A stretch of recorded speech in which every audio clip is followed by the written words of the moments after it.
Welcome to today's webinar with Matt Jackson.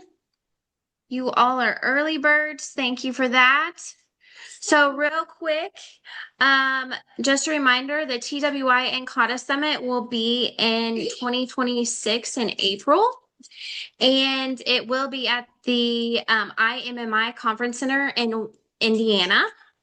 Right now, there is a promo going on that if you register between now and the 31st, you do receive $400 off. And Matt, you can go ahead and take over. All right.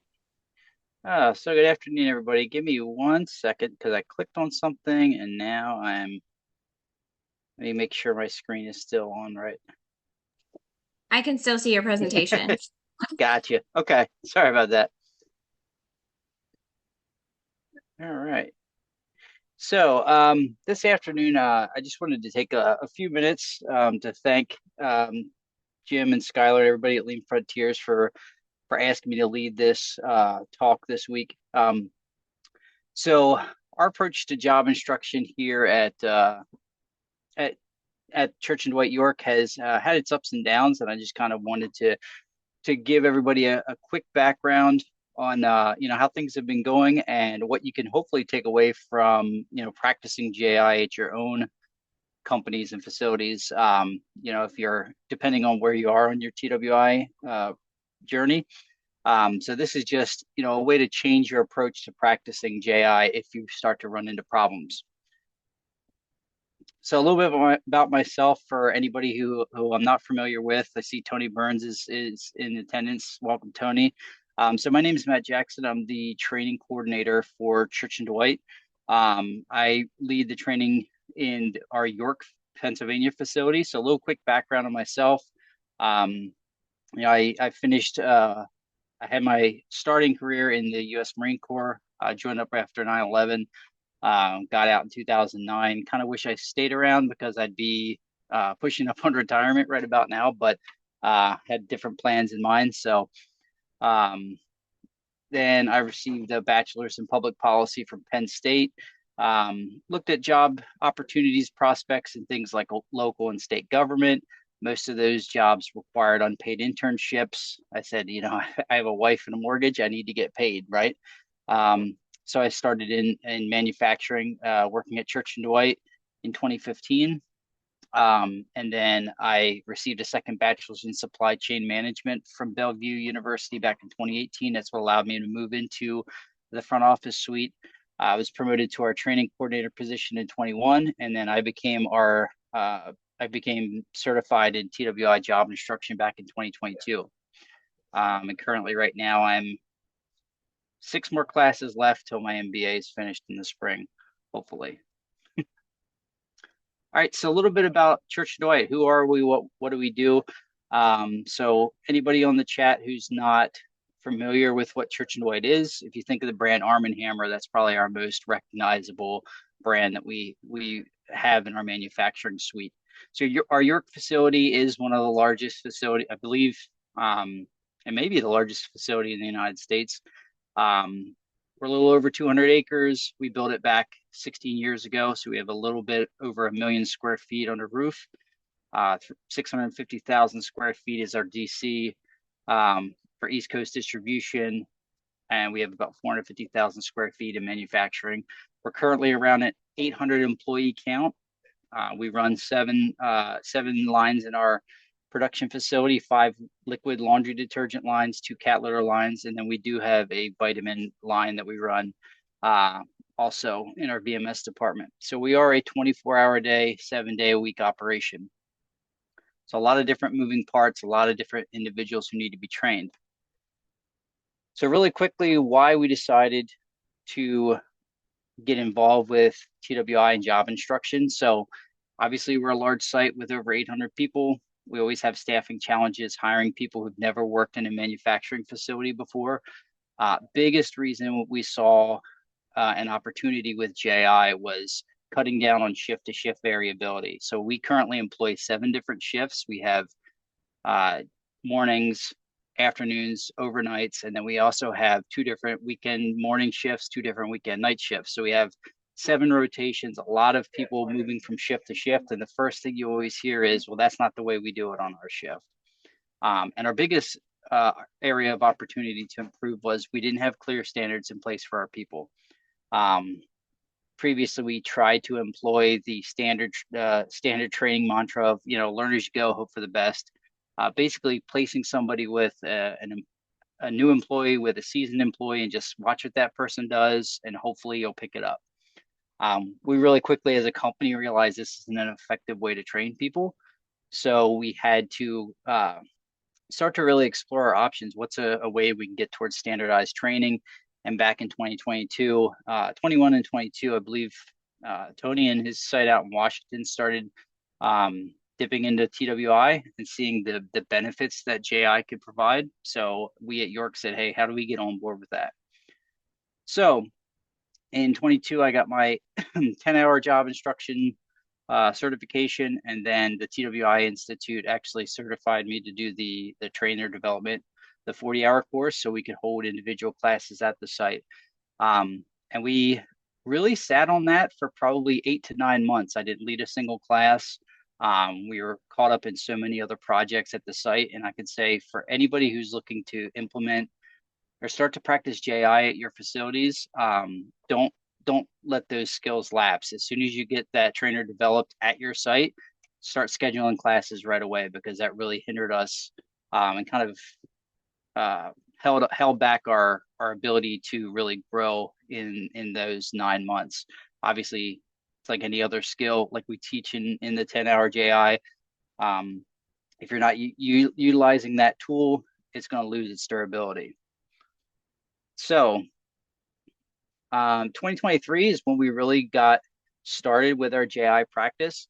And this is where the plant was really energized, really excited to get started with this new methodology, right? So we had in 2023, when we first started implementing JI, we said, hey, we need an expert to come to the site. So we hired the TWI Institute. We had they sent Jamie Smith out for a week to work on the floor. He actually led our first 10-hour JI course at the site and certified our first 10 individuals. And at this time, we were implementing the 10-hour JI plus coaching delivery model. You should see a picture of it on the screen there. And that was a typical response for us as far as we held our courses. You would still do your 5 2-hour sessions, right? You're following the manual sessions 1, 2, 3, 4, 5, but it's spread out over a course of 4.5 days. And those individual times, those 2-hour blocks in between, is where you start to really focus on, hey, what's a pilot area we can practice JI at? And this was vital, because when we decided to start here at York, we went with our entry-level operators. Our production operators are our people who get hired. They're typically the starting position for most people, right? They're the skills that people are going to be repeatedly doing. They might be feeding cardboard into a machine hundreds of times a day, right? Lots of opportunity for JI because it follows the 4-step method. You're going to be able to practice that with them over and over and over again until they get it right. And that's where we had our most variation, because these are new employees. They're learning all these jobs very quickly. It's a fast-paced environment. So this is where, the full coaching delivery session would take an entire week. So we would pull people off the floor. Our initial classes, we were able to get some buy-in from our production supervisors and managers to bring people off their normal shifts. So that's where we could kind of come up with, hey, how do you figure out what's the one best way when writing a jib, right? So we had people from first shift, second shift, third shift, all these varying opinions of, well, I don't like to do it this way, I like to do it that way. And by the end of a week, we came away with 10 jibs, well written. Everybody agreed to the terminology, and we said, hey, let's take it back to our shifts and get started. So this was the entirety of 2023. After Jamie delivered that first course, he came back a month later for me to deliver my first course. It was really vital to have somebody who's well seasoned with delivering the 10-hour JI, who can come in and coach your people when they're first getting started. I still have my packet of notes that he gave me from that first session. yay thick of, hey, here's all the things you did good. Here's all the things you need to improve on. So that really kind of jump started me as far as my delivery of the 10-hour, right? So by the end of 2023, so we started this in May of 23. By the end of the year, we closed out. We had 47 certified trainers out on the floor. We tried to highlight, hey, maybe one or two per shift. These are online trainers, people who have a normal job to do 9 to 5 every day, but who could assist when we have new employees come on. Supervisors really quickly recognized, hey, 1 to 2 trainers a shift, that's just not enough. If I have 30 people on my shift and I have one person training, we're never going to be able to get our training timetable updated well enough with all these new skills. Plus, what if that one person goes on vacation? So that's why we spent so much time developing as many people as we could. And by the end of 2023, our biggest takeaway was, our on the floor trainers were really enthusiastic. And the more practice they got at going through the 4-step method, reading and writing jibs, the better they were starting to get at it. And everybody was really enthusiastic with this new method of training. So that was the end of 2023. Looking forward, so we hit by 2024, we started to see, hey, there's some growing pains as you're developing what does a successful job instruction program look like? And that's when we started to notice, hey, it's I'll get a little bit more in detail about it, but I call it hitting the plateau, right? So at that point, we had, besides myself, we obtained 3 more trainers who could deliver the 10-hour manual. Our continuous improvement supervisors in vitamins and in laundry and cat litter both got their certification so they could start delivering courses. And then we actually pulled a manufacturing resource operator off the floor to develop his skills so he could deliver the 40-hour. We basically went with, hey, one of our people who had some of the best delivery as far as the 10-hour JI. He was really enthusiastic about it. The best thing for me was he works weekend nights. So now I didn't have to come in and deliver the 10-hour as much on the weekends or at night shift. But it really, I would say to people, if you can develop talent like that at your site, you should look into doing it because it means a lot more coming from one of their peers rather than somebody from the front office trying to teach JI, right? Because this is an employee who's going to be doing these tasks repeatedly day after day, and it can kind of give your program a shot in the arm. So we started to grow into our vitamins department. We started to grow beyond our initial mandate of just one of our lines in laundry detergent and one of our lines in cat litter. We started expanding to the other lines. We still kept that 10-hour JI plus the coaching delivery model, right? 36 hours of training time. Throughout the year, we were able to get 62 people through the program. So we had 62 certified trainers on top of what we did in 2023. This is where we started to see, right? We were running into issues. Our on-floor trainers were running into issues with supervisors and management. And the biggest takeaway I could give you is if you haven't implemented JI yet, or if you're looking to restart the program, when you first start holding courses at your site, it is imperative that you get supervisors and management through that 10-hour as quickly as you can. That's where, if I could go back in time and change one thing, I would do that. We focused that first year and a half basically on our entry-level our on the floor operators, because they're going to be the ones doing the training, right? You're not going to have your plant manager out there going through a 4-step method card and reading a jib. That's just something he or she doesn't have time to do. But the issues our trainers kept running into is, hey, my supervisor's not giving me enough time to train. They don't understand the method. So we sought to remedy that. So by the end of 24, every single one of our front office managers went through the 10-hour JI, and all of our supervisors as well.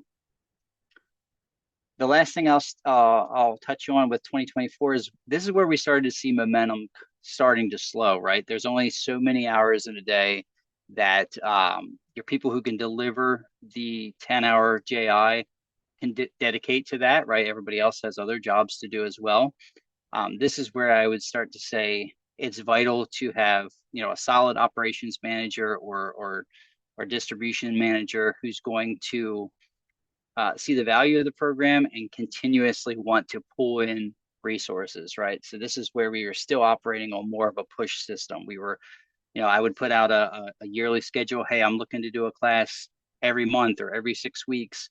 Give me names, give me names, give me names. And it was after you get through that initial group of people who are really enthusiastic and want to volunteer, then you start to get into, hey, I'm only here because my supervisor made me come.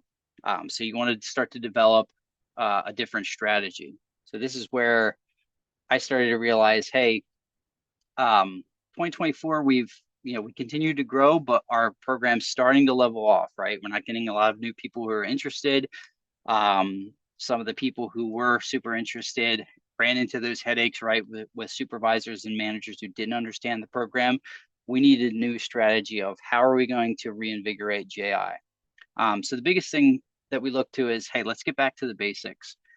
So after the TWI summit in 23 and then 24, and speaking with some of my colleagues throughout the network who do things a little bit differently, we said, hey, let's get into a strict 10-hour JI, right? The coaching session where it lasts a whole week long, that produces well-seasoned trainers who have had a lot of iterations of going through the card, right? But what about people who can't dedicate an entire week of their life, right? They have other concerns outside of work. Who's gonna watch their children if their spouse also works, things like that. So we said, hey, let's get into 5 days, 2 hours a session, classroom only, pure JI, the way it's stressed in the manual, right? So this is everybody does a demonstration, and the classroom portion of it, we don't spend time on the floor utilizing those skills, because we started to look back and say, what's the purpose of furthering the program? Do we want to develop our trained trainers,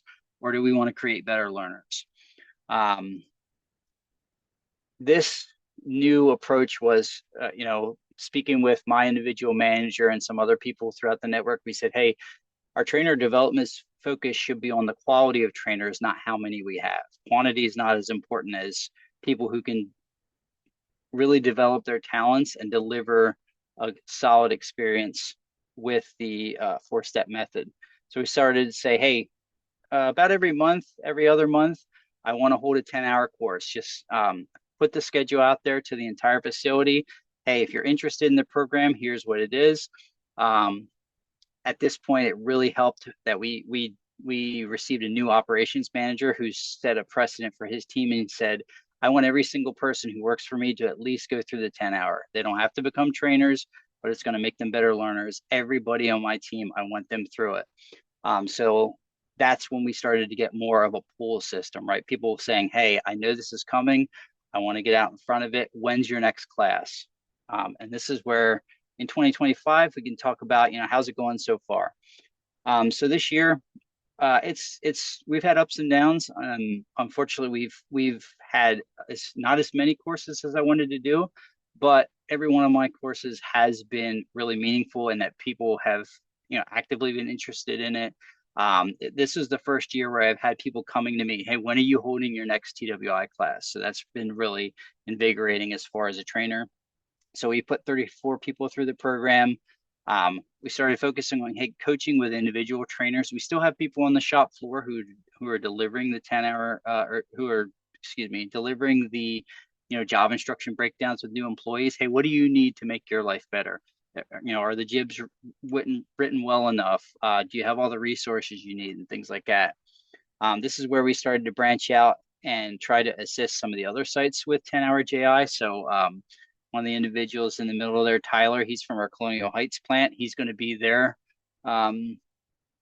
JI instructor at their site in Virginia. So now he has his 10-hour prerequisite done. So it's just as simple as getting with the Institute, hey, getting that trainer development, and then he can lead courses at his site to get their skills up and running. So it's still not perfect, but it's starting to establish a system based more on pull rather than continuous improvement, chasing down people saying, hey, would you please sign up for job instruction? Now there's people who are actively wanting to do it. And last I'll speak to about it is, things as far as sustainment, right? Biggest issue I could say as far as not having a well-sustained program is trying to go it alone, right? So this is where I say you need to get a team around you who's as enthusiastic and dedicated to JI as you are. So this was our summit last year. This is all of our Church and Dwight family that came together. You can see the sheer number of people. We got representation from Canada, the UK, Missouri, Washington State, Virginia, Pennsylvania. So I have a core group of individuals I can go to and say, hey, I'm running into these problems with my JI program. What have you seen anything like this in the past? What's your suggestion? Some of the other things I would coach you on is, try to make small improvements a priority. I set a pretty lofty goal for myself. I want to do a JI class every single month in 2025. I didn't hit that goal. But it's important to celebrate the wins whenever you do receive them. Hey, I might not have hit that goal, but we have 34 people who went through the program that are enthusiastic about it. And now I'm getting calls from people saying, hey, when are you doing the follow-up? When can I come back for a week-long training event? And then the last things I'll say is, set realistic expectations for yourself. Don't say, hey, our goal by the end of the year is to have every single facility member at our facility trained in JI. Depending on the size of your facility, that might be doable, that might not be, but you should set expectations that you can realistically hit. And then, give yourself permission to fail once in a while. Expect to stumble, learn from what didn't work, and then you can focus on what to do going forward. All right. And that's everything I had as far as my slides. So I can go ahead. Can you see this question? Give me 1 second. Question in the chat.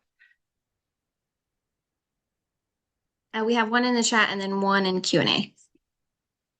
Okay, so the Q&A.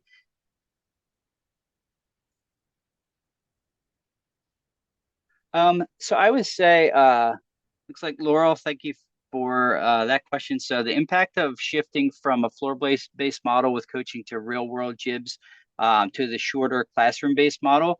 I would say the biggest change I've seen is the quality of the demonstrations typically is not quite as good by the end of the 10-hour JI as you would see with a longer floor-based model, because typically the people who go in the end of the sessions have had a lot more practice. But we do send out the standard letter from the TWI Institute, months in advance for people who sign up. Hey, pick a job that you do on the floor. And I explained that on the first day of job instruction session 1.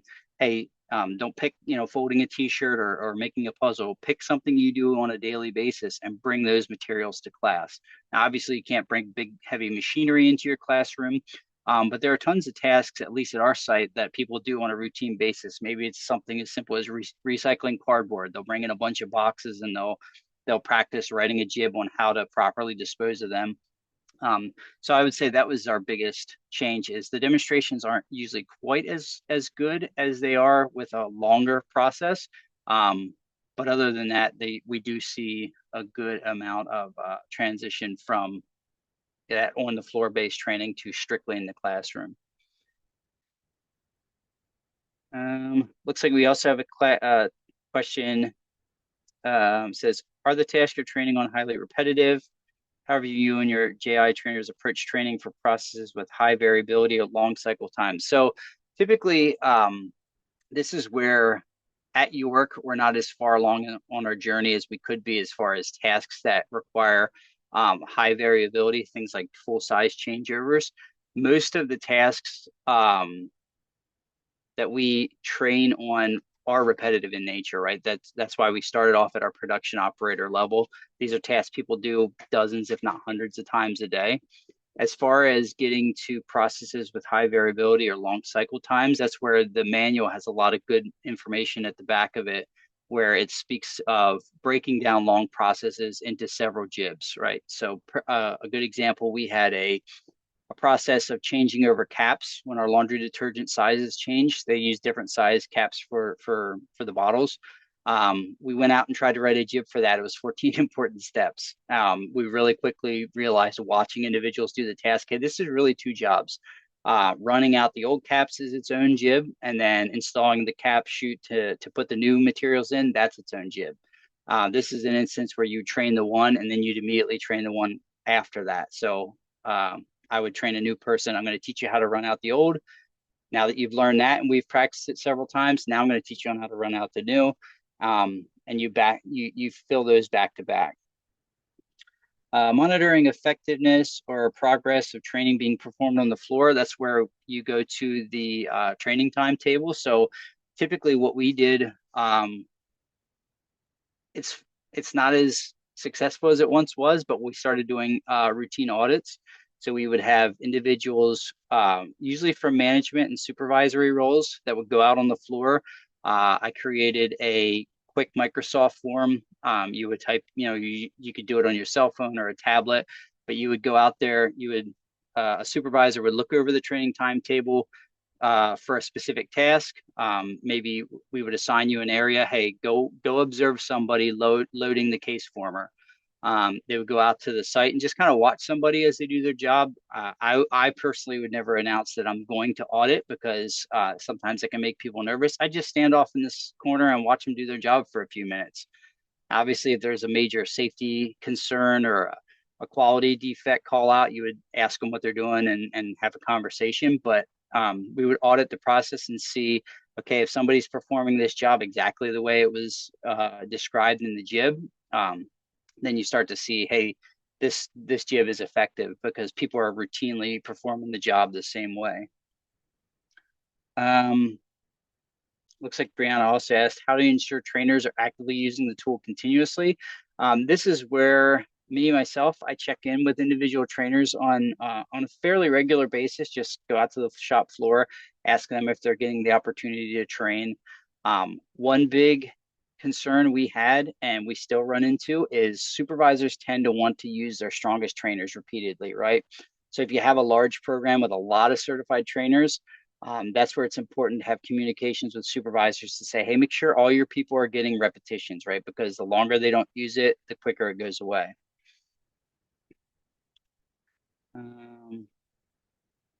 All right, going through the rest of the questions here. Don looks like it says, are your instructions written or video based? So all our job instruction breakdowns are written. We have a standard template that we use. We generally try to keep things between 5 to 7 important steps. Generally, I tell people if it's more than 7 important steps, it probably needs to be more than one jib, just because it's what it says on the card. Don't give the person more information than they can handle at one time. Basically, if you start to go beyond 7 important steps, it becomes hard for the learner to remember that. We haven't gotten into video-based instructions. Some of the stronger facilities out there, I'd urge you to look into. Skylar, I think it's University of Kansas Healthcare that was at the summit last year. They have video jibs that are really awesome. And someone asked, looks like one of the final questions there. Do you have designated trainers, official title promotion? If not, are line workers or training compensating for training others? No, they're not compensated any additionally because very wisely by our HR department and hiring and everything, training's written into everybody's job description. So the argument there is, when you sign on the dotted line to agree to do this job, you agreed to assist with training. There are sites we have throughout Church and Dwight who have designated trainers on the floor that is their designated job. In the UK, they have several. They have a facility of about 150 employees, so it's a little bit smaller, but a place as large as ours, we utilize people who are online workers. Our biggest headache, I would say there, if you do go to a model like that, make sure you get buy-in from your operations managers to bring in additional employees on overtime if necessary to free up that trainer, because the biggest problem we have run into in the past is, hey, I'm trying to train you on this task and now wait, my machine stopped running, I got to run over here and do this. It's difficult to get in a good flow as a trainer if you continuously having to stop that training session to deal with a problem. It looks like Keith in the chat said, how did you support the company to get off the ground at the very beginning? It wasn't too big of a push for us. because our plant manager had saw JI in practice out at our Washington facility. So we had the buy-in from our plant manager. But I would say as far as getting support from your company, um, you can maybe reach out to Lean Frontiers or the TWI Institutes for some questions with that. I would say the return on investment for it is so little when you compare, I don't know what it costs to get 10 hours certified anymore, $1,300, something, 6,000, I think, to get your full certification to teach at your site. Um, with that $7,300 investment we've made here just for what I've been able to do has paid dividends because they see, you can see less rejects, less rework, less safety incidents if you're calling that out. Our biggest win has been with turnaround because of people feeling like they weren't trained to properly do their job. Also able to see any metrics improved. That's a little bit difficult. I would say Tony Burns is in the meeting. If you want to reach out to him as far as finding a good metric, because it's difficult to say, hey, our OE improved and it's all due to JI, right? You might have done other things at the site. You might have gotten some new machinery. You might have done other improvements that also assisted with your OEE. I look at it basically, it's hard to quantify with metrics, but I look at it as what's employee morale look like. We have employees who routinely say that they like it better. So that's one of the ways. It's metrics are a little bit difficult to tackle down, but like I said, TWI Institute might be able to assist you with that as well.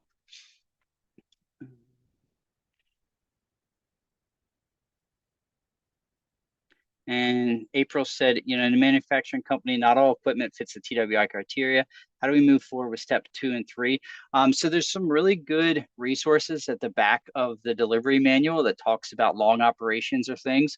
There are some instances where you might have a process that steps 2 and 3, you might not be able to physically remove this piece and put it back in 3 times and then have them do it 4 times. That's where they kind of act as like an assistant to you and you're explaining it. You're taking a really long time to explain the steps of the jib really well. This is where we would coordinate with the supervisor and say, hey, you have 5 changeovers in the next week. I want this new employee on every single one of them. So that way I can come back out and do the breakdown with them each time. So they get a little bit more practice. There's one more question in the Q&A, and it says, how did you know you hit plateau on your TWI journey? For me, it was just when I started being less enthusiastic about it, and when people stopped asking about it. When it became I'd put out a communication to supervisors and managers and say, hey, we're holding a TWI class, and nobody responds. Then you start to realize, hey, that's when it helped me to do a little bit of a walk out to the floor and speak to the people who are actively practicing JI. We have some great people out there who are still as enthusiastic about it as they were when we first started in 2023. But those people sometimes are the exception, not the rule. And when it became clear that old habits were starting to come back in, right? When I would talk to new employees and they're like, I haven't heard of JI and we've been doing it for more than a year. And now I notice, hey, there's a problem. We're starting to slip back in the way we used to do things. So one of the ways we kind of work to alleviate that is our new employee orientation. When we have new employees every 2 weeks, they basically start. Myself, John, my manager, or Steph, who's my counterpart in CI, we do a JI demonstration for the new employees their first day in the building. Hey, and we bring a real task to the training area, to our orientation area. Hey, we bring a task with an actual jib. This is something you'll see on the floor. We go, 5-10 minutes. Hey, here's the history of TWI. Here's why we're doing it. And we've kind of placed it on the new employees. Get used to seeing this. And if you're not being trained this way, come, here's my email, here's my phone number, give me a call. Let me know that something's not going right on your shift. Because I would say, depending on the size of your facility, it becomes really hard for just 1 or 2 people to manage something this big. You need a team of individuals who are dedicated to it as well. I believe that was the last one. So Okay.